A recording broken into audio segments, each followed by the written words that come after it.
ehhez a házi halrudacskához szükségünk lesz halfilére. Ez most tőkehalfilé, de egyébként bármilyen halfilével el lehet készíteni. Ezen kívül én 2 tojást ütöttem fel, lehet, hogy kell még több, lehet, hogy nem. Zsemlemorzsa, liszt, ugye a panírozáshoz, és amitől ropogós lesz, egy kis puliszka, azaz kukoricadarab, valamint só és bors. Na, azzal kezdünk mindent, hogy feldaraboljuk a halfilét.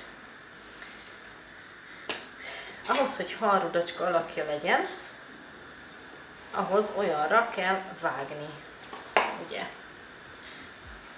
Így vágom el, és körülbelül egyforma kis rudacskákat kapunk, és mindet így felvágom.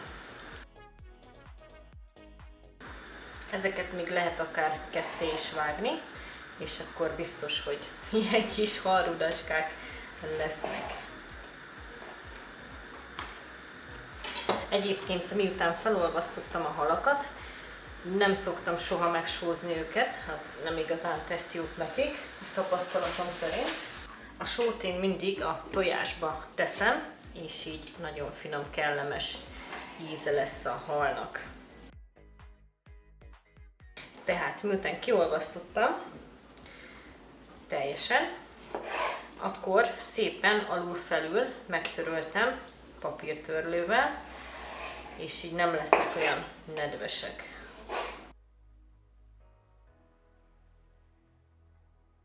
Tehát most adok hozzá egy nagy kanásót, és egy pici borsot, és most összeverom a tojást. Akkor most teszünk bele lisztet. Ehhez előveszem a kis habverőmet, és akkor, ha igazán ropogós halrudacskákat szeretnétek, akkor tegyetek bele egy kis keményítőt is, attól jó ropogós lesz a bundája. Oké, felmérvén ezt a mennyiséget, meg a hal mennyiséget, ehhez még kell egy tojás. Akkor ez a bunda része megvan, jöhet a zsemlemorzsás rész. Tehát öntünk bele tetszőleges mennyiségű zsemlemorzsát.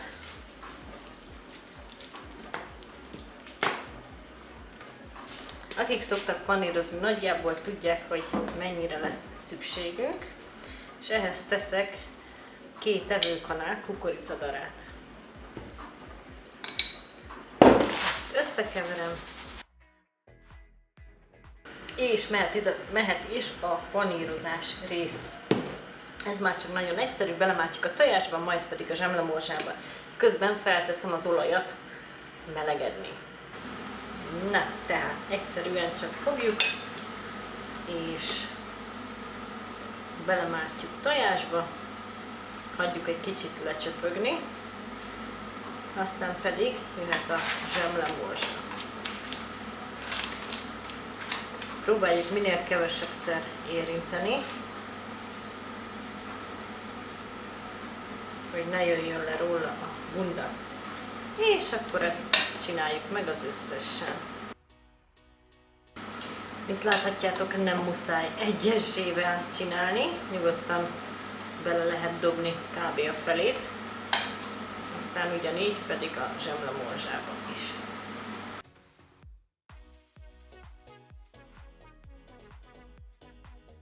Amikor már nem tudunk többet rakni a tányérra, akkor ne halmozzuk őket egymásra, mert akkor összeragadnak és csúnya lesz. Úgyhogy vagy külön tányérra halmozzuk, vagy kezdjük el őket sütni, és közben pedig panírozzuk a többit. De én általában úgy szoktam, hogy akkor külön tányérra halmozom a maradékot. Ellenőrizzük az olajhőfokát egy pici darabbal. Még várunk egy picit az olajjal, mert nem melegedett fel teljesen. Ismét ellenőrizzük az olajat. Most már jó lesz, úgyhogy mehet bele a hal. És mindkét oldalukat aranybarnára sütjük.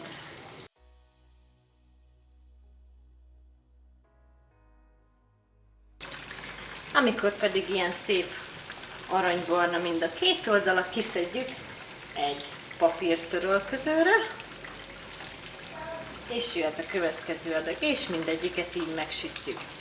Azért kell egyébként letörölni, mielőtt elkezdjük panírozni, mert így kisebb az esély annak, hogy kiszivárog belőle a víz, és csapkodni fog. Úgyhogy mindenképp érdemes letörölni.